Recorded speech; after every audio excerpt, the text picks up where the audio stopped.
So we're going to prepare to install a 2 gig GC3 panel in my home. So I'm going to start with the panel itself. This particular panel will not be installed on a wall. It's going to be a desktop setting right now.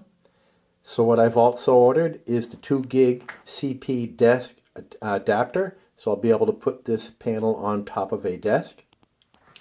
Since it's not going to be hardwired into the wall, I've also ordered the additional power adapter so I can plug it into an AC outlet on the desk where the panel will be located.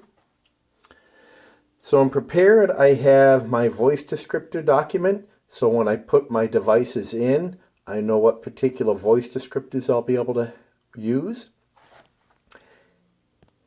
And to prepare, I've taken all of my devices that I'm going to be installing, all of my sensors, and I've labeled each of them ahead of time. And what I'm going to do is I'll be programming them into the sensor ahead of time before I install them on the wall. So everything is all numbered, ready to go. Its location is written on the box. If it needs to be numbered, it does have a number.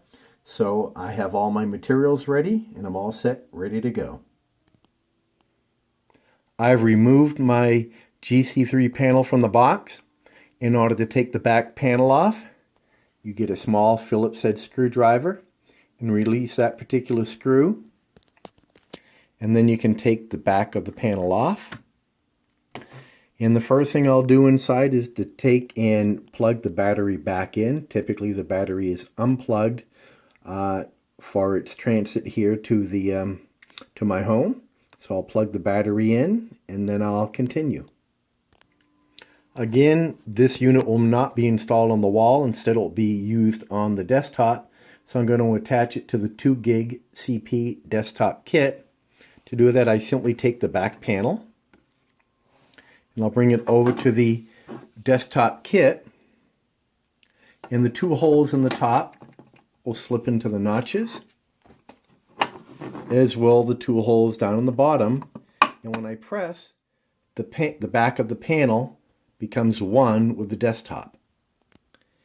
Once you have it clipped into the desktop kit, you have the option of using the supplied screws to secure the back of the GC3 panel to the desktop kit.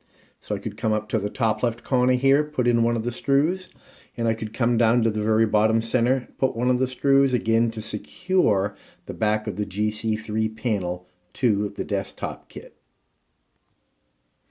Now you can see that I've attached the back panel of the GC3 to the desktop kit with the screws, and I've also taken the power cable for the optional power supply and I've run it through the hole in the back of the desktop kit.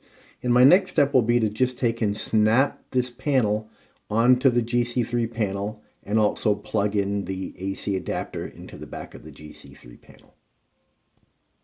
You can see now that my GC3 panel has been attached to the desktop kit and it's standing on its own.